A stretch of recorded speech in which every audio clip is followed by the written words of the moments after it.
This is the Mobile Tech Podcast, brought to you by worldpodcasts.com. Now here's your host, Tech Girl, Miriam Joie. Brought to you by Audible. Stay tuned for a special offer at the end of the show. Hi, and welcome to the Mobile Tech Podcast. I'm your host, Miriam Joie, and today is Friday, September 17th, 2021, and my guest is the excellent Shannon Morse. Hi, Shannon. How are you? Hi, I'm so good. Thanks for having me. Yeah, thanks for being on the show. It's been a while. You finally built up your studio. Look at you. It's so great. I did. I'm so happy that you get to see it. And I've been posting all these fun tour videos on my YouTube channel, and it just feels so good to finally be able to work in here. Yeah, I bet. Yeah. I will link to your YouTube channel in the show notes for those folks who don't know you. I mean, if they don't know you really, where have they been? Where have they been? I've been on your show before. I know. It's what I'm saying. So, the last time we did a show together was at CS 2020 before the apocalypse hit. Remember that? I do remember, yes. And then the zombie apocalypse happened and I haven't left my house. And you've actually moved since then, which is like how much has happened. Yeah, that was crazy. Yeah, I bet it was. And hence the new studio. So Apple happened this week, and I had to travel for some car stuff. And, you and I are not Apple users, for at least not for our phones. We use the Apple ecosystem because, that's what good tech people do. Tech reporters, tech influencers, YouTube creators, whatever. But I want to go over this stuff with you because I think it's interesting. And it's kind of interesting to see the the evolution of the Android world versus the Apple world.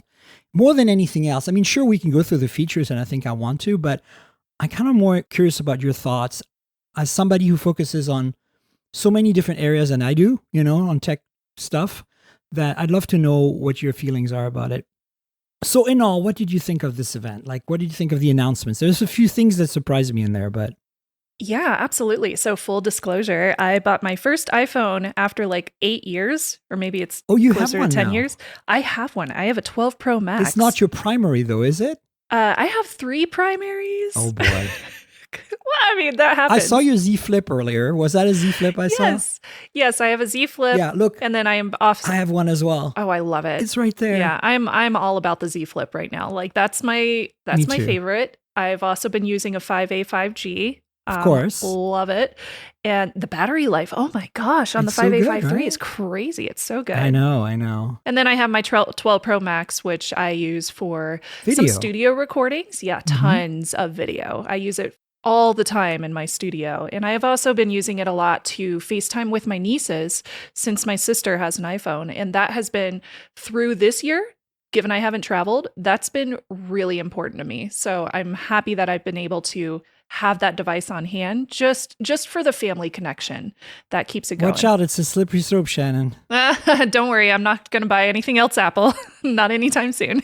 I mean, look who's talking. I've had an iPhone of one kind or another every 2-3 years since the original, actually, simply because of interest and because, they won't send me review units. But right now, yeah, I've got the Z Flip in like a $9 case from Amazon, and it's pink, and I thought you'd appreciate that because I love it. Oh, I love it. Yes, and it's a cheap case. It's already starting to, get dirty in the corners, but I don't care because it's $9, and I'll just buy another one when it gets too grimy. But I'm using that right now because I just reviewed it for Hot Hardware. I'll put my link in the show notes, and I'm using my Pixel. So I got one for you here. You'll laugh. Pixels have been problematic for me. I mean, I still love them, but they haven't been what I really wanted to drive daily since the Pixel 4 series because of the didn't have a fingerprint sensor, so the software wouldn't work for authentication with fingerprint. Yes. And nobody in the app world adopted the new Face ID feature. It was wonderful, but nobody adopted it, which really put a wrench in my kind of like workflow for me. So I decided to skip the 4. And as the first year, I skipped the 4, and I went with a OnePlus 8 Pro that year because, OnePlus, I kind of love them. And then this year I was like, of course I'm going to get the OnePlus 9 Pro, right? And then I was just like, I'm not that excited about it. I mean, it's a great phone. If I hadn't had an 8 Pro at the time, I would have probably gone for the 9 Pro. But I was like, I want to know what Pixel's going to do, what Google's going to do this year, right? And so we're going to talk about some of the new leaks and rumors and the photos of the NYC store and stuff. But I'm super stoked about the 6. And so I'm waiting for that right now. 6 Pro, really, for me. Yeah, me too. And then because of that, I was like, what do I do? And so I used the 8 Pro for a little longer. And then the 5A came out, right? Like I got a unit under embargo from Google. And I was like, before I knew that was coming, I'm like, I need to kind of downgrade back to a mid-range phone for daily driver to see what it's like. Like I want to kind of live that life. So I have a really good point of reference what that 5A can do. And honestly, it's so good. Like it wasn't an issue at all, right? You know this, right? I had the same impression. I'm all about the premium phones, and I will happily, pay out of pocket for a really good premium phone. And that's how I have a Z Flip, because I purchased it myself. But man, I gotta say the 5A, like if you're looking for something that's sub $500, that's a really, really good option. So faced with the 6 is coming, I know I want it, but it's not here yet. I've got a 5A coming and I want to downgrade to get a feel for things. So I could pull out my 4A 5G from last year and put all my stuff on it and live with that till the 6. Or I can just continue using my OnePlus 8 Pro, but then I don't get the full experience. Or I could switch to the OnePlus 9 Pro, which defeats the point. Or, oh, wait a minute. I have my old Pixel 3 XL here in a box that has all my apps pre-installed. And if you look performance-wise, it should be very close to a 768G. Like that's a Snapdragon 845. So I was like, let's refresh all these apps, refresh the OS and see what happens. And so I've been rocking, me, the tech journalist, a Pixel 3 XL as my daily since about June. Wow. And that's a long time. Honestly, it hasn't been a terrible thing. The problem I've been running into is the battery life is like I need a new battery. It is abysmal. Thankfully, with COVID, I'm not traveling as much, so it's not a huge deal. And when I am, I just bring a USB battery pack and I'm good. But it needs a new battery. And then I have the Bluetooth Wi-Fi bug. There is a physical defect on the 3XL where the radios will disconnect on the circuit board. There's a surface mount component that's badly soldered on there. And it can be fixed if you reflow the part. I don't have the expertise or the equipment to do that. There are people who have done it on YouTube and you can completely restore the phone. But the trick is that every now and then Bluetooth just kind of dies. So what you do is you just kind of, bend the phone a bit and then the circuit gets reconnected, restart the phone, it finds its Bluetooth radio again, and you're good for another week. It's the weirdest thing because it's so intermittent, but not like, I know electronics, I used to build things. Like I am surprised that it is such a intermittent, but it doesn't get worse fault. You know what I'm saying? It's just weird. So that's my life right now. I'm just hanging in there till the 6. But all this to say that I've always had an iPhone, and currently it's an iPhone 11. And so I'm looking at these 13s as an upgrade. And the reason for me having an iPhone is not quite the same as yours, but kind of is. It's video. I do all my YouTube content almost. Anything that's like where you see the overhead view of my hands, like my typical style of making videos that I've been doing forever. That is an iPhone of some kind recording video. Really? Yeah, it makes sense. Yeah, I use an 11 right now, and it's really good because it can do the autofocus very closely. So for phones, I can bring them right up to like show the camera pod, and it stays in focus. And if the focus is really fast too, so it tracks me really well. I use Filmic Pro, which is an app you can buy from the Play Store and the App Store. And Filmic Pro lets you set manual exposure and white balance. So I don't have that constant hunting That's of nice. The, when I bring the bright screen to the camera and then it just decides to make my hands disappear, or when I have the white balance radically changes because, again, the screen is color temperature is different. So I highly recommend Filmic Pro. It's like $20 or something. And you can adjust manual audio as well. So I use a lav mic, manual audio adjustment, manual white balance, manual exposure, and I let the autofocus do its thing. And that's how I do a lot of my product videos. And I've tried Filmic Pro on various Android phones, Pixels, Samsungs, OnePluses, and not even remotely as good. Like, not just the quality of the recording, but the ability to focus, the ability to just look and feel right. Apple has some secret special sauce going on. I don't know. What do you think? I mean, you obviously have a Pro Max for that. So yes, you know. Yes, I think you're right. And I have noticed the same thing as you, where the color balance kind of changes depending on the lighting. So if I'm reviewing a phone and I pull it upwards towards my 12 Pro, then it does change the color balance. And that is an issue I've dealt with since I mostly just record in auto. But it's something that I've lived with. I haven't really changed it too much. And that's partially just because I don't have the time to do so with all the shows I've been recording. For sure. But try Filmic Pro. And then what I'm saying is you've got an iPhone for video because you've seen how much better it is, even in full auto, than any Android phone. And it just, I have hopes that maybe one day Samsung's come very close. And I'm hoping that one day maybe Google can come close and maybe the 6 will be it. But I think Apple has invested so much time and energy into making good video happen on the iPhone since way back in the iPhone 4. Remember, that was one of the first phones to do 720p with autofocus and actually come out with high bitrate video out of that. And then they kept going after that. We got 1080p and we got, now they have ProRes support and like all kinds of crazy stuff that I personally would never use because it would kill the storage on the phone. But it's just kind of fascinating to me how a lot of us tech journalists / influencers / YouTube creators have iPhones just for video. Like we don't use them day to day unless it's a FaceTime call or, whatever, but we just use them for video. It's crazy to me. It's kind of surprising to me too, especially since I am very much an Android /Windows /Linux user. I don't even own a MacBook or anything like that, but I still find that it gives me really excellent video. And not only that, but I usually record in 4K, 24 or 30p. If I'm recording in 30p, I'll just export it as 24 in Adobe Premiere Pro. And I've never had an issue with my iPhone 12 Pro Max overheating. And that's a major component and one of the reasons why I can trust this phone when I'm recording those video files, given that I can just, record for 30 minutes straight or 45 minutes straight, and the file is totally fine when it's ready to go. That's a really big... no drop frames. I have so many drop frames on Android phones. Yes. It's just not funny. And I'm doing 1080p 30. I'm not doing anything particularly crazy, right? Like, it's like, I don't know why a phone can't do this sustainably for the half an hour or whatever. So anyway, the point is we have new iPhones.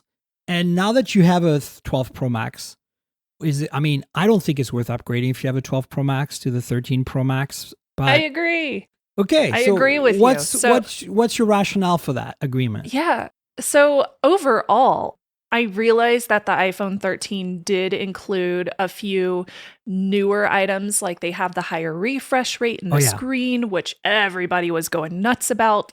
I already have that in many of my Android phones. So that wasn't something that I was looking at necessarily being the reason why I would want to upgrade. Not only that, but I'm paying out of pocket. So Apple does not send me review units or anything. Yeah. So this is something that is a part of my income that I seriously need to consider. They did announce this really interesting new mode called cinematic mode, but I watched the announcement twice because I wasn't sure if this was something that would really pique my interest or not. And I noticed even with cinematic mode, they still had this thing happening in their video examples called focus hunting. Yeah, of course. Where the video could not necessarily choose what it's supposed to be focusing on. So it would kind of pulse. And if Apple is having that issue at their event when they're showing us examples, then that's probably going to be an issue we'll see even more on the consumer devices from people who are just recording as consumers or as a tech YouTuber. So given that, I was like, maybe I'm going to hold off and just stick with this one. The only reason why I would want to upgrade to a 13 would be for the larger storage space. And that's about it. 1 terabyte. Yeah. Wow. 1 terabyte. That's a lot. insane. And given I record in 4K, that would be a lot of storage space. That would be really valuable. But at the same time, I just upload everything to my Google Cloud. I have a Google Photo account, so I pay for that. So I don't really need to store everything on my phone. I'll just delete photos or videos whenever I'm done with them. So that is not a big reason for me to upgrade either. I would love to see them include USB-C like they're doing on the iPads now. Oh my God. Like, I can't believe the iPad mini now has USB-C. That was really cool. And they're like, oh no, iPhone, no, not you guys, no. Yeah, I don't understand. Like, why put it in an iPad mini, which costs less, and USB-C is expensive to implement, but you can't put it in your really expensive iPhones too? I mean, it's not a cost thing. Apple has the scale, more scale than anyone. They make so much money off of their accessories. I know. It's that. And here's my I really believe now that they're really pushing to eventually get, like, I think they're going to hang on to Lightning until they can remove the port completely. Like, we're going to get a wireless iPhone basically. And that's what MagSafe was about in part, And speaking of, they didn't improve MagSafe in any way. We thought they might put stronger magnets or faster charging through it. That didn't happen. But, at the same time, the ecosystem is pretty slow overall with MagSafe. And so they probably want to give it another year before they change things again. And I mean, it would still be compatible, I presume, but it wouldn't, all these new accessories wouldn't have the right wireless speed or whatever if they changed it this year. So what's got me excited about the 13 Pro is the refresh rate, because even though I'm not a primary iPhone user, I feel like that's been, such a thorn on Apple's side for so long. We've had 120 or 90 hertz. I mean, the first 90 hertz phone I reviewed was the OnePlus 7 Pro, which was 3 years ago now? Oh, yeah, I guess so. It's been a while. And honestly, ever since then, we have up to 165 hertz on some gaming phones now. Mm-hmm. Not that you need that, but you even can buy phones from Xiaomi and from BBK Group, like Realme, affordable $200 phones in parts of the world like Europe and India that have 90 or 120 hertz on AMOLED panels at that price point, and they don't suck. It's not like they just check the box for the refresh rate and AMOLED and give you a phone. They actually put a decent display in these phones. So I think that $1,000 iPhone, not having 120 hertz was kind of, but I'm pissed they don't have it on the regular 13. Like, this is so Apple, right? Like, it gives you another reason to upgrade and spend extra few $100 for the 13 Pro. 100%. See, I bought the 11 because I was like, I don't need anything else. Like, I'm just doing video. I don't need the telephoto. And I want the best bang for my buck, because like you, I have to pay out of pocket. And if I buy a new 13 this year or whatever I'd end up with, I'm going to trade this one in. They have this great trade-in program. I traded an iPhone 10 for the 11, not the 10S, the 10. So 2 years, I do a 2-year cycle with my iPhones mostly. And then, I think that the lack of 120 on the 13 is kind of a bit egregious. But there are some things about the 13 Pro that I think are really interesting other than the refresh rate. It's that the ultra wide is a special new 6-element lens that is f/1.8. And I do sometimes shoot ultra wide with my iPhone, especially when I do my vlog videos. Yes. So I use it as a GoPro basically, and the stabilization, I rely on the stabilization a lot. I vacillate between my iPhone and some sort of Samsung phone. Like right now I have an S21 Ultra that I use for occasionally, and I have my Flip, of course, because it does pretty decent ultra wide video that's very stable. But having a faster lens and low light is just going to be amazing. And it has autofocus on the ultra wide now, so it lets you do macro shots. Something that, again, OnePlus, I believe, introduced with the OnePlus 7 Pro 3 years ago. And maybe some other companies in Asia have been doing on their phones for a long time. I also like that they decreased the size of the notch. And they kept the same technical aspects of the notch, like you still have your face unlock, et cetera, et cetera. So that was pretty nice as well. But they didn't change anything about the icons around the notch, which I thought was kind of interesting. Yeah. The other thing I thought was interesting is that they changed the telephoto 3x across the board, and that you now get sensor shift basically in-body stabilization instead of OIS across the board on all iPhone 13s on the main sensor. That to me, I did not expect. I expected the Pro to gain it from the Pro Max, which, as you know, Right. last year it didn't have it. And then I expected the 13s to be OIS. And this is kind of amazing. And that's why they're diagonal cameras on the 13, because it needs so much space for that sensor to move around, right? Yes. And did you notice the pixel size on the new main sensor? 1.9 micron pixels. Oh, so juicy Yeah, and that's cool. delicious. I was very excited about that as well. That was really cool. Like, undeniably, like, I know people who are listening are going to say, but Miriam, it's a lot of it is about the software. Google has shown that the 5A is an extraordinary camera for the money, right? And I agree to that, using a sensor that's 3 or 4 years old now. But the reality is, if you throw that computational photography at a better sensor, I mean, you're going to win. And you can't beat glass. And in a sense, you're not really adding glass. Well, you are. There's 7-element lens on the main sensor of the iPhone 13 Pro now. But I mean, the point I'm making is that better hardware is a good thing if you can throw better software on top of it. And I think this is going to be, once it gets in the hand of people, I think we're going to see a big step forward in photography on these phones, despite the specs looking quite similar to last year, especially the 12 Pro Max you have and the 13 Pro, 13 Pro Max. But I'm excited that there's no differentiation between the 13 Pro and the 13 Pro Max. You now choose essentially your battery life and your screen size. Yeah. And you're good to go. And on the 13, I kind of wish we had everything except the telephoto, like the 120 hertz, the better ultra wide with autofocus and the faster lens. And I think the main sensor is the same across all four. So that's good. I'm super excited they still made a mini. Not for me, but for all the people that... Oh, me too. Did you think they were going to make one? I didn't think they would.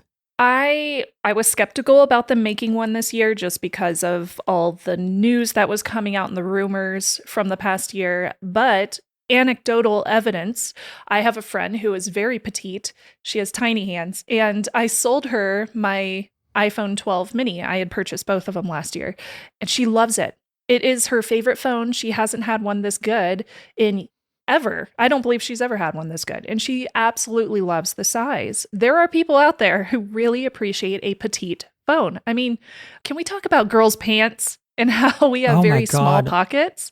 Oh my God, yes.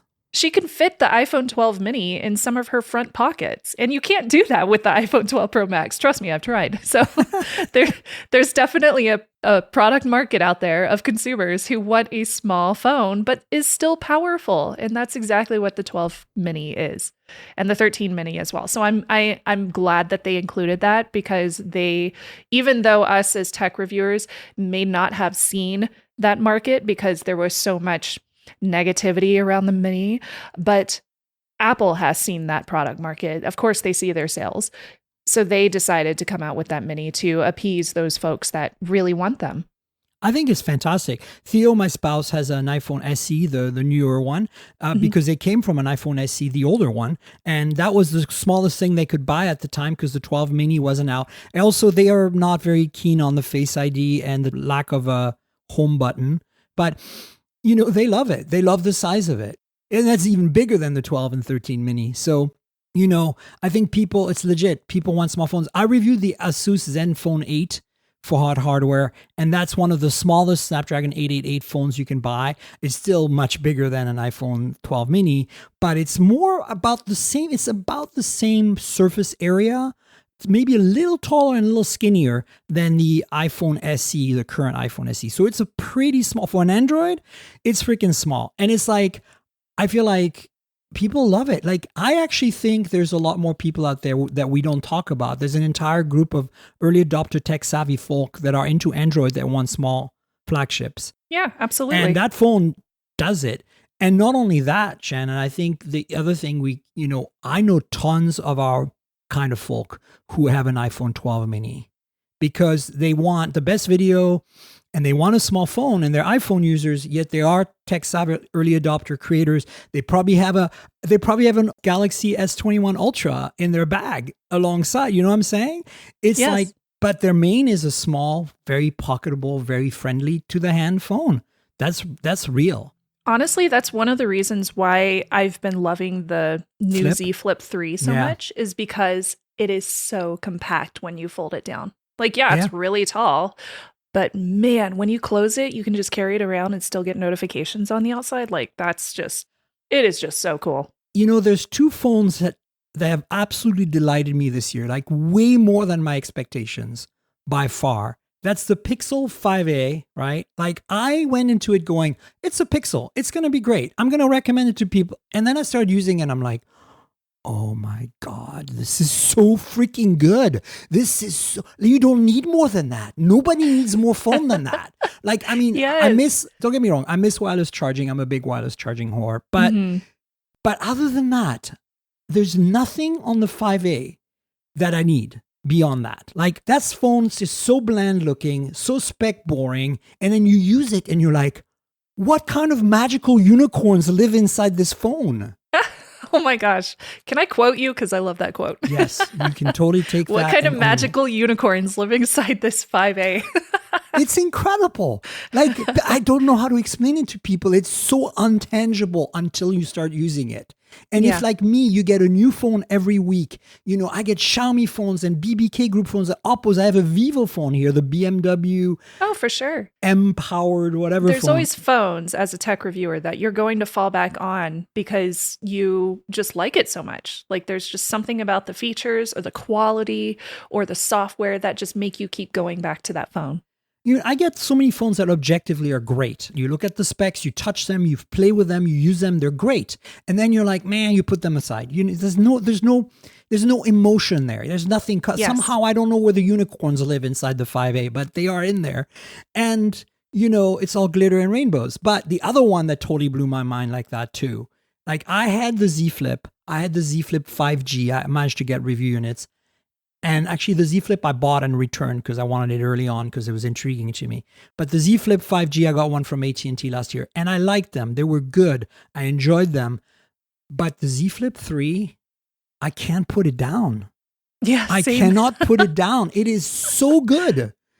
It is so good. And I'm not a Samsung person. I don't like their software. I'm not a big fan of One UI. But I have to say they did so good. The cover display is so, like the user experience on the cover display is the lesson in UI. It is so simple yet so effective. I feel like it feels like a smartwatch. It's like basically a Samsung smartwatch stuck on the front of your phone. No, I'm sure you noticed they removed advertising from their applications for the more expensive phones, which I was like, finally, because I made an entire video harking on them about this because it was so annoying. That, and if you swipe from the home screen over to where you would normally see Samsung's news service, now they have the Google service, the Google Discovery. That's actually been there since the software update. I mean, my S21 Ultra has that. I think my S21 has that. Yeah, it's been there for about the past year. Even my Note 20 Ultra has an update that gave it that. So that's not new, but it was necessary. The thing that still bugs me and why I still have a custom launcher on my Galaxy phones, I have Nova on there. The reason I do is because ultimately I cannot deal with an app tray that scrolled sideways. Oh. I'm a vertical app tray person. I'm sorry, like I cannot. Do you know for a while how I think the Pixel for a while did it, Nexus or something? And I hated it. And then it went back to reason and I was like, okay, phew, we're back to normal. That's a good point. That's a good point. I know it's like you're going to say, Muriel, you're like, seriously, you're going to get used to, yes, I know. It's like I could get used to gestures on Android, but I didn't. I'm still on my 3 buttons. Thank you very much. Get off my lawn. Are you really? Oh man, I love the gestures. I use them all the time. I know. Now I go to an iPhone or an older Android phone that still has the buttons on it and I get confused. The problem is that I think what happened here, Shannon, is I started using the gestures on Android phones when they weren't consistent because they weren't baked into Android. When, you know, OnePlus had their own, Xiaomi had their own. Actually, back then it was Huawei. Huawei had their own, and then Samsung had their own. And I just was like, can you not all get along? And, you know, and then I went to an iPhone at the same time. I had an iPhone 10, and I was like, it's perfect on this. It's absolutely perfect. It does exactly what it should. It behaves exactly intuitively like I want it. And every time I go to an Android phone, it's laggy and slow and weird. And this was back in the day. I'm sure now that gestures have been standardized across Android, that it's probably decent, but I haven't done the switch. I just got so cranky about it. And when you're old and cranky, you just never go back. It's true. So I waste my real estate down there with 3 little buttons. So I'm guessing you're not buying an Apple phone this year. Well, no, I'm thinking about it because I have an 11, so this is 13, so it's time. Oh, okay. But I'm thinking I need to buy a 13 Pro this time. I think I need to go. Yeah. I need to go like base model 13 Pro 128 gigs, since I'm like you offload and I only do 1080p. So 128 holds like 2 or 3 unboxing videos at any given time. I use image capture on my Mac, which is, basically the MTP equivalent file transfer protocol. And I just dump everything onto my Mac, and I don't actually dump the videos to Google Photos because it takes a long time to upload them even over Wi-Fi. But I dump all my photos to Google Photos, and I just dump my videos manually. And once they're on my Mac, they get backed up by Time Machine. So I have actually, and I can put them on my NAS and whatever. So I'm still kind of operating a dual stage of video lives on local spinny disks and flash disks, and photos live in the cloud model. But I don't have 4K video to deal with. So maybe I'll change, but right now it's honestly just fine. I have a travel flash drive as well, like not a flash, it's a SSD, a proper SSD travel size from OWC that's super fast. It's both USB-C and Thunderbolt, so I have options on it. And it's nice because I have a MacBook Air M1 as my travel machine. Not that I'm traveling much, but it's starting up again because car stuff is happening. And I went to Qualcomm, had an event in New York. So I've been to New York 2 or 3 times this summer. So it's starting up again. But the bottom line is I just copy the videos that are unedited, like the raw footage that I need. If I have some idle time, I might edit on the flight or whatever. I copy those to that OWC drive and carry that with me for the trip, basically. And I have this little habit of like, I go on a trip now, let's go what's on my NAS, and it's unedited that I always have such a queue. I'm so behind on everything. I don't know how you feel, but for me, always. Folks, if you're listening and watching my YouTube channel, know that I have literally 60 hours probably worth of content. Some of it will never make it because it's too late now, but some of it still has room to be done because it's only 3 months old. So, just hang in there. I just posted my 5A review. I understand. I mean, that's why sometimes you go to my YouTube channel and you see, like, Miriam, why did you just publish a video on whatever phone that came out 3 months ago? Well, I still felt that it was relevant and it was a good video. And I put at the beginning, I say things like, back in November, ... Yep, I do that too. But look, I'm excited about the iPhone 13s. I think that for iPhone users, if you are on a 2 or 3 year cycle and it's time for you to upgrade, 100%. I think if you're coming from any 12, other than maybe the mini, because the battery life's improved now on the 13, we don't know how much, but reviewers will tell us. But I think you're probably fine to stay put. And yeah, I mean, I think that's it, right? Like we didn't really have to cover much else. There is the infamous lightning connector. Oh. Well, you know how I feel about that. So it's just like I carry these Shenzhen special. I picked up a box of them. I think I bought like 10 of them last time I was in Shenzhen, which was just before the plague. I bought these, MFI, I air quote here, a compatible USB-C to Lightning adapters. Really? They're this short.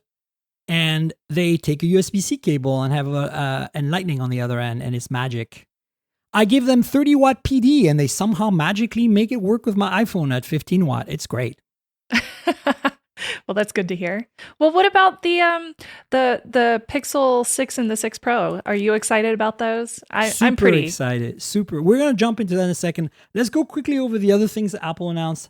The iPad got an upgrade, the base iPad. I think they gave it a 13 Bionic chip, which is what's in the 11 and the iPhone SE. I think that's a good upgrade. I don't think it got anything else though, right? It's just the same otherwise. Oh, no, the front camera does the pan and scan and software thing. Oh, yes. So they have this feature they introduced with last year's iPad Pro, I think, that lets you, it's like an ultra wide angle. And, when you're on a FaceTime call, if you have the iPad sitting flat on something or like, basically propped up, it will track you and kind of zoom in on your face as you're doing the FaceTime. Right. Oh, I forget what that's called. I'll have to look it up. But I know what you're talking about. It's like the center stage. Center stage. That's what it is. Okay. Yes. Thank you. All right. It was on the tip of my tongue. You got me going with the center. Okay. Center stage. And that's new. And then I think the specs is new. The price is roughly the same. Mm-hmm. It supports the pencil, which is great. And then but the mini is exciting. It's a little pricey though, $499. You can buy a MacBook Air for twice that much. Mm-hmm. Like you're gonna say it's twice, Miriam. I'm like to me, the iPad mini is a bit of a toy. Like I think it's fantastic, but I think this is a $250 to $300 product. Like I don't think it should be more than that. But it's the Apple tax. Well, $100 more would make it $400. It's still $500. Yeah, still $500. I mean, it's sexy. The iPad Air, the current revision, is really sexy. I love the in-button fingerprint sensor. I love that iconic Apple look with the slab sides that we have on the current iPhones and the current iPads, the new iPads. It harkens back to the iPhone 4 and 5 days where everything was like, I really love that industrial design. I really did not like the rounded edges that like I have on my iPhone 11 and stuff. Mm-hmm. And so to me, this is all a bonus that the mini's gone that design language. But I kind of fail to see why you'd need a mini when in a world where every Android phone is 6.8 inches, do you really need an iPad mini? And you're going to say, Miriam, really? What did you just say what you said? You're talking about an iPad with the best tablet software in the universe, comparing it to an Android phone.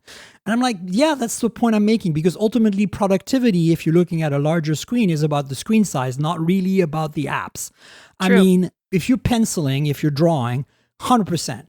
But then buy a bigger iPad, right? Like you're not going to buy an iPad mini to draw. Maybe you are. Maybe there's like a segment of the market. But the point I'm making is that unless you have a specialized... I have my equivalent. I was just going to say, the Fold. Yeah. I mean, get a Fold. I mean, I know it's a lot more money. My Fold 3 is my equivalent. I mean, it supports the stylus, the new Pro stylus and the Fold stylus from Samsung called the S Pens. And it is also a big enough screen that I can easily multitask. I've done it plenty over the past year with my Fold 2, and I'm expecting I'll do the same with my Fold 3 as well. Like I can get everything that I need out of that. And since I am very much in that Google ecosystem, it makes more sense to get a Fold 3 than it would an iPad mini. And if you're on a budget, you're going to look at buying a phone and an iPad versus buying a Fold. And it's about the same at that point. Yeah, 100%. Right? So look, I agree that the tablet apps on Android are crap. So you're really just looking at phone apps that are bigger size on a bigger display. But if you're looking at productivity purely, I don't think the iPad mini makes sense. If you're looking at price, I don't think the iPad mini makes sense. If you're just a huge iPad user and you don't want a bigger iPad because your hands are small, maybe that's why the iPad mini exists, because it's harder to justify at that price point, even though the hardware is gorgeous and I think it's really nice. And, I kind of want Is this one. the iPhone mini conversation, but for iPads? Yes, 100%. I think you're right. You're right. There you go. You nailed it.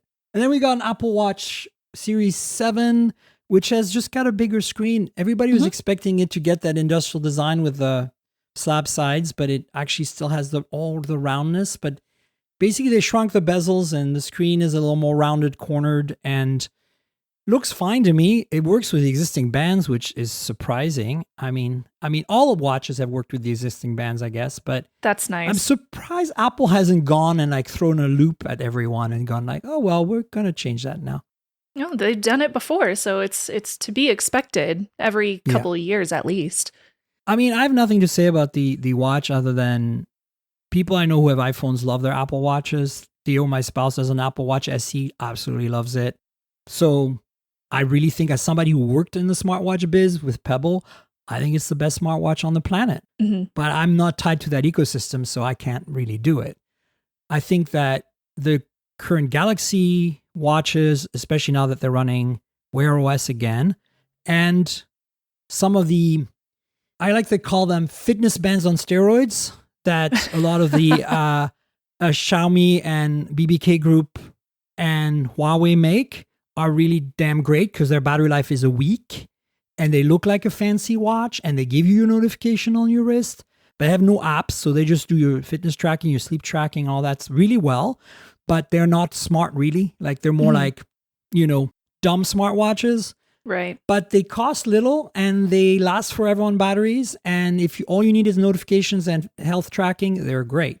If you want, to go Google Map on your freaking watch, then you need to go to a Samsung Galaxy Watch or whatever Google's coming out with next with Wear OS. Or you need to go to an Apple Watch, and that's not who I am. I'm not an app on my wrist kind of person. I'm more like a notification and fitness on my wrist person. Mm-hmm. I use a Samsung Watch 4, the one that just came out, mainly because it was a bonus when I pre-ordered one of my phones. I don't know which one, but oh, cool. Yeah, so it came free. So I was happy about that because this is the first wearable I've had in a very, very long time. I think the last one I had was like a very early generation Fitbit. So it's been quite some time. Yeah. It's been fun, though. I don't know enough wearables to say, hey, the Apple Watch is a great one to purchase or not. But I have heard some of my friends who are in the Apple ecosystem say, I have an older Apple Watch, like an Apple Watch, I think a generation 3 or 4. And they said, I'm definitely going to upgrade. So at that point, it's probably worth it. But if you have one from last year, the last 2 years, most likely not. 100%. Like, I think I've got actually a Galaxy Watch 4 review unit coming from Samsung finally, so I'll let you folks know. I had for a long time, my main smartwatch was the original Samsung Galaxy Watch, the Tizen one, and I loved it because it had the best, like it had apps, so it was a smartwatch, not a dumb smartwatch, not a fitness band on steroids, but it did have good battery life. It was 3 days, easily 3-day battery life, which I thought for that level of sophistication was pretty great. So, I think that's pretty much Apple, right? We got everything here. We got the iPad, we got the Watch 7, we got the phones, we got the iPad mini. Yeah, I think that's about everything. I mean, there's all the software stuff, but I'm not going to get into that because that's the beauty of being in the Apple ecosystem. Magically, the software gets updated and magically you get more features and magically you don't use those new features because you're like, oh, this is too weird and complicated and maybe I'm not ready for that yet. And then 2-3 years down the road, everybody else uses those features, so you actually start using them. That's basically my take on Apple software summary. Yeah, I pretty much agree with that. And you get great privacy and security features alongside it. That's the nice thing about it.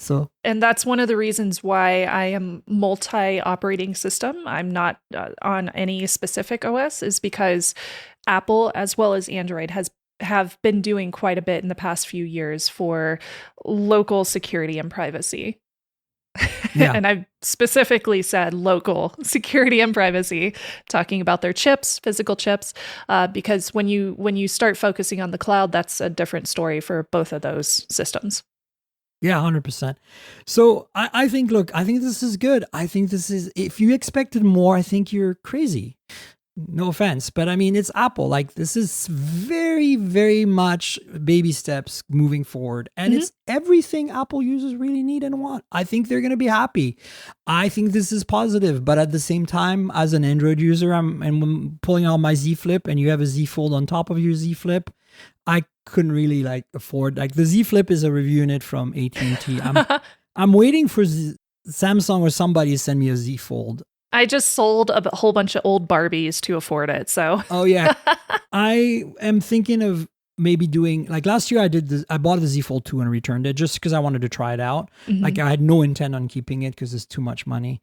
But this year, I'm not quite ready for a workflow on a bigger screen, that big of a screen. I'm very comfortable on a 6.7, 6.8 inch screen for my Android workflow, which is why the Z Flip is such a good fit for me, because I'm getting that real estate, but I'm then have a compact thing in my pocket that's fun to use and easy to check notifications on and stuff. So I feel like, yeah, that's what I'm going to stick with for now, but I will probably explore the Fold if I can get a device sent my way. Cool. I don't think I want to spend the money on it.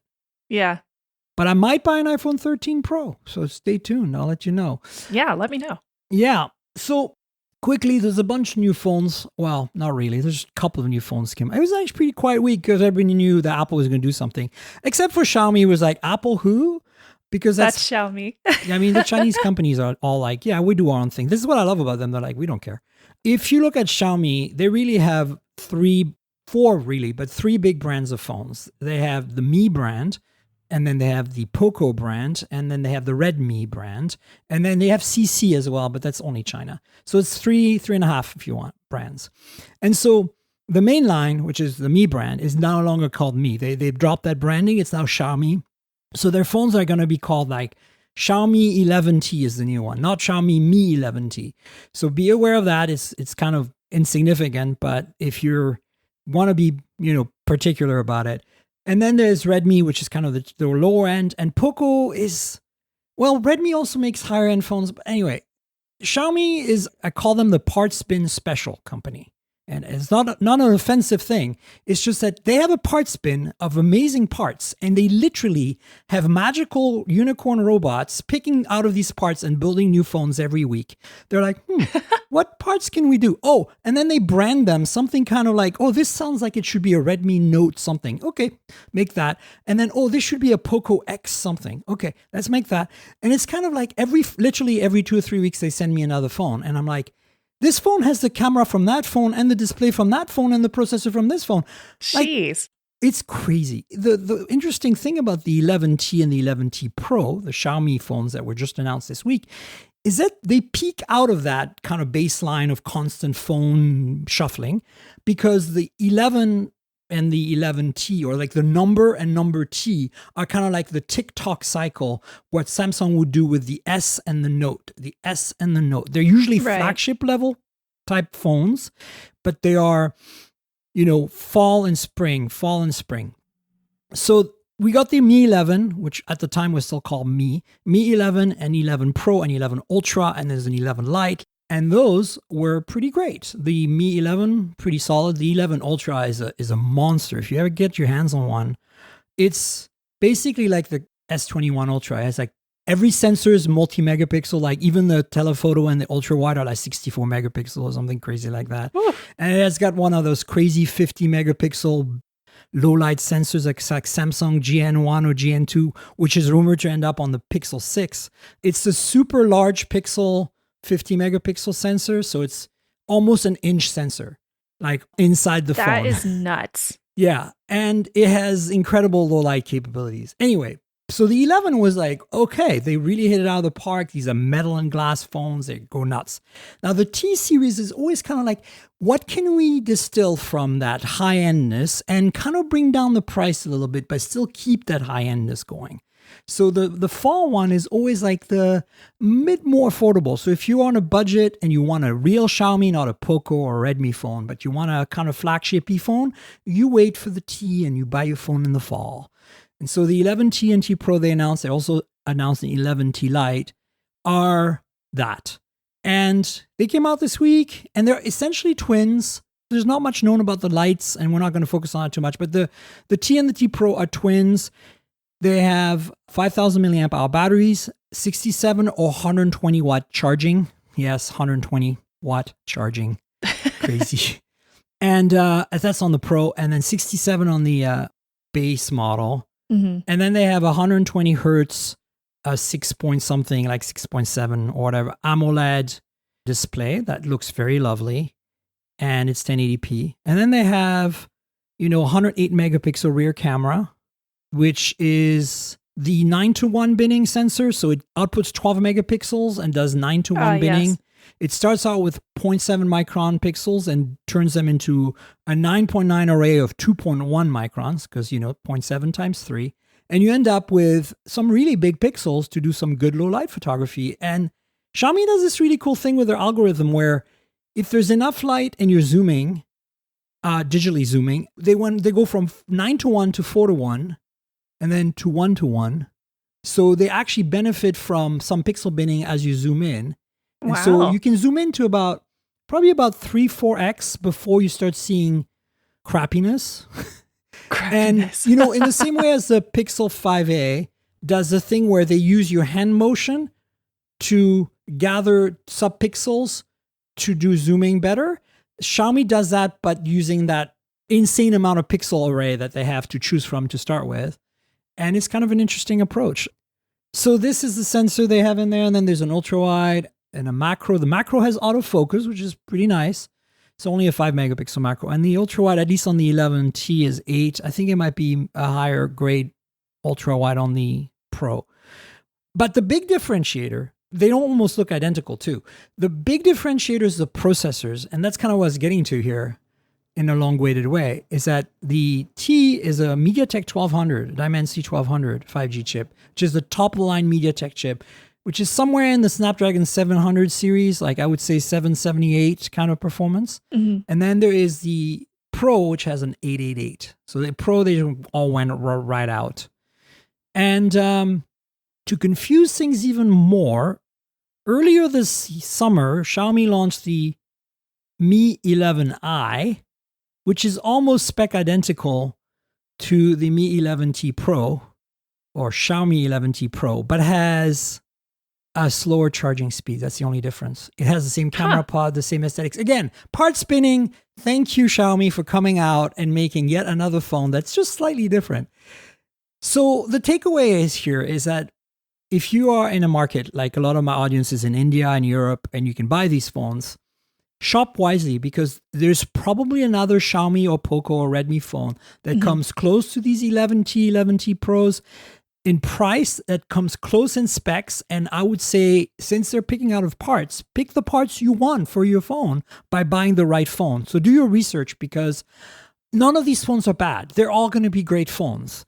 The only issue I have this year with the 11T is that they feel a little cheapened more obviously than in the past. Like the T has always been a cheapened version of the flagship in the spring, coming out in the fall. But this time, like plastic frames this time around, they could have done better. Like in the past, like there's no OIS on the main lens, which is something they've had on some of the T models in the past. So they're like cutting costs here and there a little bit. I think that their software is good enough. You probably won't notice most of the time. But I don't know about you, Shannon, but I'm a bit of a purist. If a phone does not have OIS, get out of town, okay? I mean, the iPhone SE has OIS. That is important. The Pixel 5a has OIS. These phones cost $350. Like, $450 for the 5a. But the point is, they're cheap phones and they have OIS, so get out of town if you don't have OIS on a more expensive phone. I follow what Xiaomi is doing. However, I haven't done any of the reviews of their phones just because, like you said, they're constantly coming out with new ones. It's impossible. There's such an interesting brand. Like, just the crazy things that they come up with to stick in their phones are often really, really interesting. So I love seeing those reviews, but I'm generally a vanilla Android fan myself. Yeah, and me too. I like to stick with that for my own personal life. And most of my audience, truthfully, is here in the US. So there's that component as well. Yeah, for sure. Yeah, and so, the prices are like a little less than, like maybe $100, $150 less than the 11 that came out in the spring. So again, you're getting value, but I'm not quite as impressed this year about this T generation as I was with the T generations of the past. And I think that might be due to supply chains, maybe. Despite the fact that they have these parts to choose from in these bins, they might not have as many of the parts they really want to make a T model, basically, is what I'm thinking. Right. But that display is really impressive. I mean, it has 1000 nits brightness, Dolby Vision, True Color, 10-bit, HDR10+, 120 hertz, 450 hertz touch refresh or touch sampling. It's a flat screen. Like there's nothing. You look at the screen, you're like, this is a nice screen. But then you look at the specs, and you're like, whoa, wait a minute. Can you tell where they spend the money is probably that. And then the Snapdragon 888, of course, is not cheap on the Pro model. Right. The MediaTek 1200, though, I love their MediaTek chips. They're pretty solid. And at that level of performance right now, you can't go wrong with a 1200. It's going to be about the same as a 778. You won't notice much of a difference. So don't let that worry you too much. But yeah, the charging speeds, 120 watt charging. That's nuts. 17 minutes from 0. That's ridiculous. 17. So I have a few phones here with 67 watt charge, 66 or 67, 65, 67, whatever they are. I think OnePlus BBK is 65, Xiaomi is 67, and Huawei is 66. So they're all around the same. And then I have one phone with 100 watt charging, and it's insane. Like you go in the shower, you plug your phone in, you're at 75%. You take a shower, you come back, you're at 92. Wow. It's like instantly That's you so get cool. charge. They don't have wireless charging on these phones, but they're kind of relying on that They give them big batteries, so you have 2-day battery life. And they're relying on you literally topping off your phone in 15 minutes. And that way you never really have to be out of battery, right?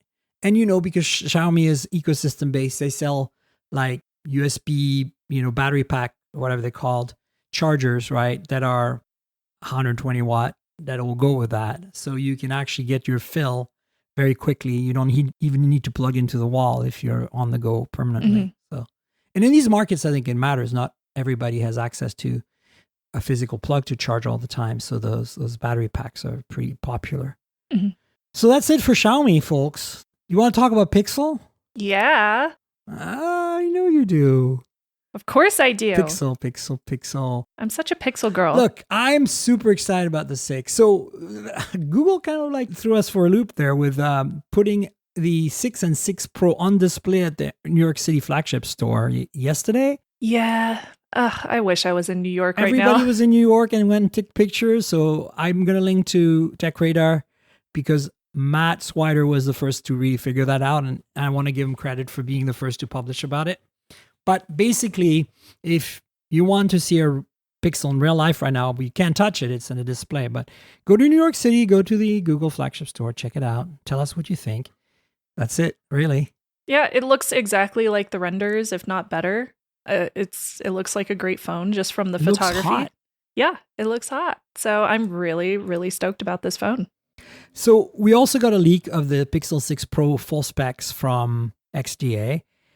And if you look at these specs and knowing what you know that Google has given us, and you remember how they had like The Verge and a few journalists actually handle the phone in behind closed doors, and they reported on that. They were allowed to talk about that, their experience. Based on all of that, how excited are you on the 6 and 6 Pro? Are you going to get one? Oh, 100%. I mean, full disclaimer, will probably send me one since I'm a part of Team Pixel. But here. I'm very excited. In fact, if they don't send me either the 6 or the 6 Pro, I will purchase the other one so that I have both in hand because I'm that excited about it. I will purchase my own. Yeah, I'll definitely buy a 6 Pro if I can't get one. This is exciting to me because, again, I am a premium phone user, and I feel based on what we have seen Google announce on Twitter and what we have seen from these leaks, it sounds like this is their next premium phone, and it looks like they're bringing back a lot of the features that I like that we didn't necessarily get in the Pixel 5. Like the cameras, we have so many cameras going into this one, and it looks like they're going to be upgraded cameras. We have a higher native resolution. So there's a lot of really interesting components and specs going into the 6 Pro specifically that I can't wait to see. And I feel like if you were coming from maybe a 4XL, then a 6 Pro could be a contender for an upgrade. Oh, I think honestly right now, if you're coming from a 3 or a 4, no brainer. Oh, yeah. And, even if you bought a 4A 5G last year to hold you over because you had a 3 or a 3XL and you didn't like what the 4 brought, or you didn't want to spend the money on the 5, you were kind of waiting to see where things were going to go. The 6 is going to be back to, remember when we were getting real flagships from Google, like the 3XL, the 2XL, the 1XL, the Nexuses, the Nexus 6P. Yes. Like that's where we're going back. And what really has me excited, the camera system, is the fact that we have all this potential in computational photography that we know Google can execute. Mm-hmm. But now we have hardware to back it up. So Absolutely. We're no longer stuck with this 12 megapixel autofocus iOS sensor from 4 years ago, which is a great sensor. It's 12 megapixels. It's got 1.4 micron pixels. It's got dual pixel autofocus. It's perfectly solid. But now we're getting... The rumors are kind of crazy. We're getting a GN1 Samsung sensor. That's the crazy low light sensor I was talking about. That's on the Xiaomi Mi 11 Ultra. It looks like we're getting a Sony IMX586 on the ultra wide. That's the sensor in the 8 Pro, folks. And a telephoto. And of course, the telephoto, like, I am amazed at what they're kind of bringing to the table. Actually, I was wrong. The IMX586 is for the telephoto. So for a telephoto, which is not going to have as fast of a lens, you want to gather that light. And so they're doing it. And then, the other senses, everything I'm reading here is just like, oh my God, they're going nuts. So The battery looks like it's going to be huge. In Big, the 6 Pro, yeah. they're quoting, of course, again, this is a leak, but 5,000 milliampere hour. I believe it. Whew, Yeah. I can't wait to see how long that thing's going to last. And then, it'll be interesting to see that custom new chip of theirs, how the software takes advantage of it, basically, Yes. Yes, I'm very excited about that. And I'm curious if, and maybe they have already answered this and I haven't seen it, but I'm curious if they are going to be including the Titan security chip alongside that, or if Tensor is taking its place. I'm not really sure how that's Don't know working, either. but Yeah. security and privacy is huge for me on my local devices. So I want to know how they are going to be doing like local data encryption. Very curious about that. I'm also really excited that they're changing, at least this is what we're seeing, to an under-display fingerprint sensor. Yeah, me And too. we've had the ones on the backside of their camera or phones for such a long time. I'm curious how fast this is going to work and how it's going to compare to, for example, my S21. So that's going to be really fun to test. Yeah, for sure. I think it's going to be really solid. I think it's going to be an optical sensor, not an ultrasonic sensor like the S21. And by their very nature, the latest optical sensors that I've used on most of the Chinese phones are absolutely stupendously accurate and fast. Yeah, the Qualcomm ones are great. Like they are as good as rear capacitive on the Pixel 5a. That's what they could give us, and I expect that from them if they're going all out on everything else. Yeah, and I think they will. Yeah, I think they're going all out this year. Supposedly, a lot of folks are saying that they may get 5 years of software updates, and Google is known to release a guaranteed like 3 years of software updates. So that will be really good too, to help folks out who may want to purchase a premium phone, but do not want to pay for one like every 3 years or every 2 years. So if they do increase this, which I usually tell folks, please upgrade whenever you stop receiving security updates, please upgrade your phone because that will make you vulnerable if you don't. 100%. So having 5 years, that's a big thing too. I'm pretty stoked about that. Yeah. It looks like the display on the 6 Pro is also a 1440, so a 2K display. 2K. For you resolution queens out there, 120 hertz adaptive rate, so it'll go down to 10 hertz, like what we've seen on Samsung S21 phones. So that's, and also very excited, and that you can do both, the high res and the high refresh rate. Don't have to choose anymore. So we're, on paper, we're looking at essentially a Galaxy S21 Ultra competitor minus the dual telephoto, right? And that's okay because the dual telephoto is awesome, but it's just a bonus at this point. I grab my S21 Ultra when I want versatility. When I'm not sure what I'm going to be faced with in terms of taking photos, it's nice to have 4 lenses to choose from. But most of the time, I'm really happy. For me, the sweet spot is a 3x telephoto, and that's what this is supposed to have, and that's what the iPhone now has, which I think 2x is no longer necessary. Those high pixel count sensors can do 2x in their sleep, really high quality. So you need at least 3x on a telephoto to make it worth your while. And so that's why I'm excited. And then you add all the computational photography potential to that. Astrophotography with the telephoto, taking pictures of Venus. Night yes, sight please. with portraits. Yes, please. Oh my God. I know, a night sight with portraits. Can't oh wait. My God. Yeah. So I really hope, I know there's a lot of hype, and I know it's a bit self-generated by us, the tech nerds of and course. savvy early adopter folks. But I'm really hoping that Google can live up to this hype that I don't think they created.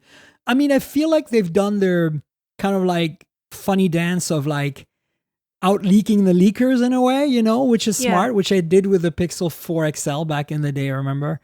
But I think that that's smart of them. I just feel like the hype is self-built, and I hope it lives up to it because we need a good Pixel. I mean, we have a good Pixel, the 5a, but we need a flagship. We need this is how you make a phone from Google.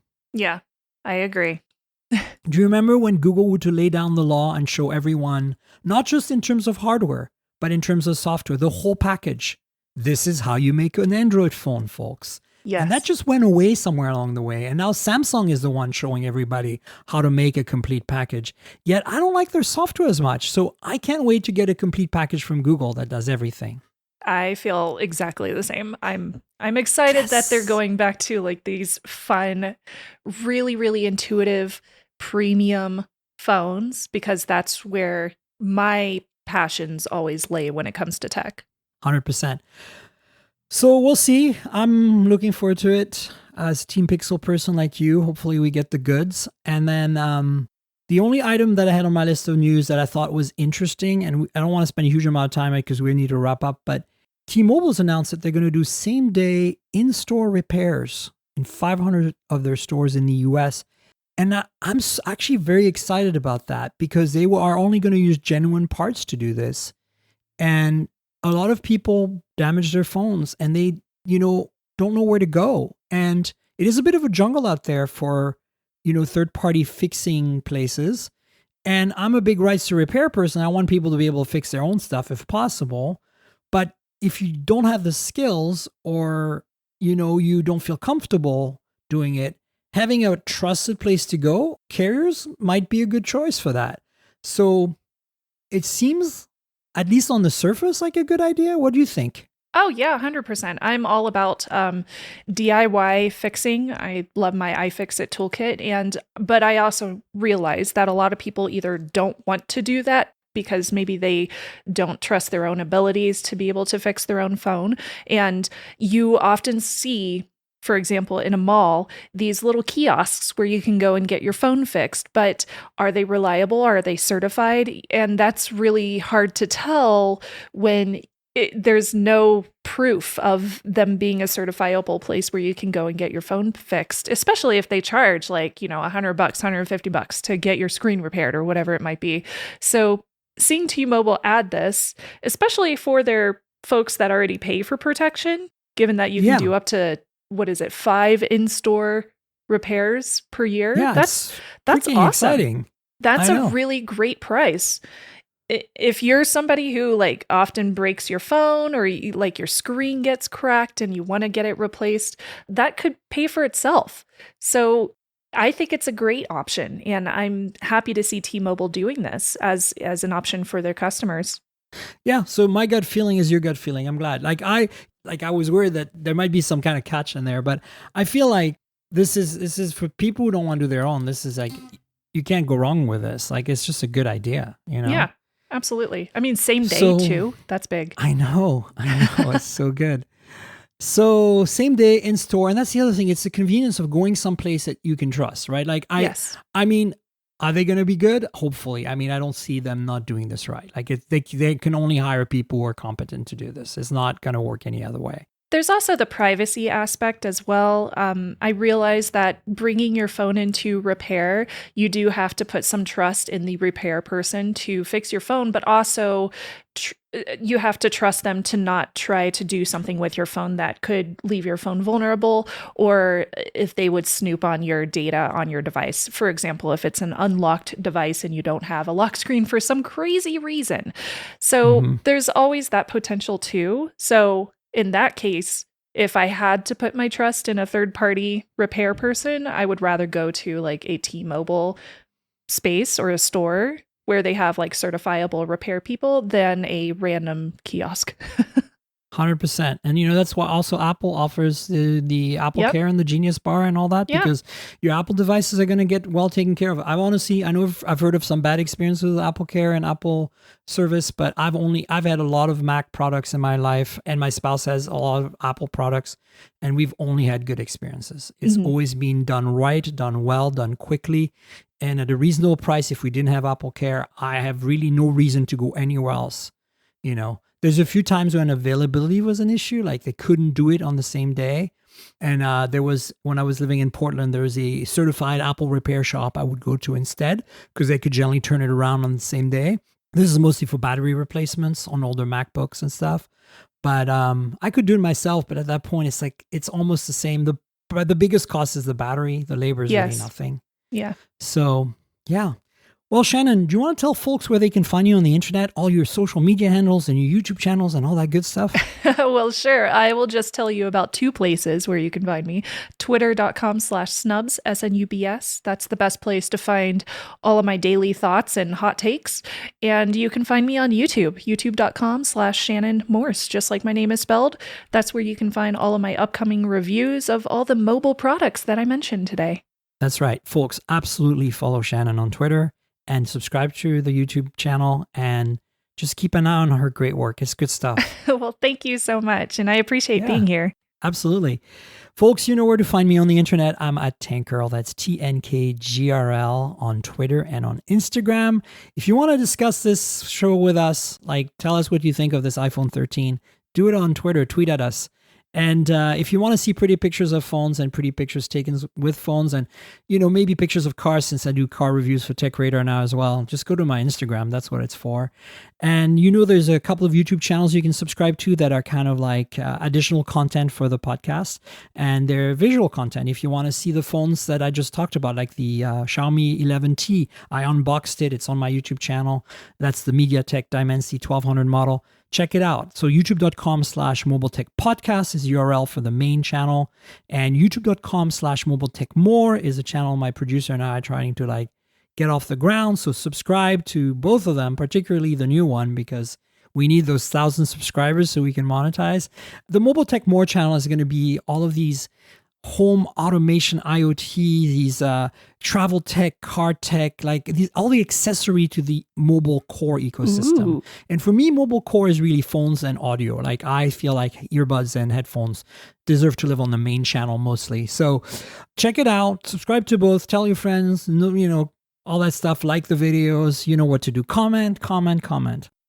The podcast lives at mobiletechpodcast.com. So subscribe. There's an RSS feed there if you like it that way. But mostly we're everywhere. Google Podcasts, Apple Podcasts, Pocket Casts, Spotify. I don't know. Everywhere good podcasts can be found.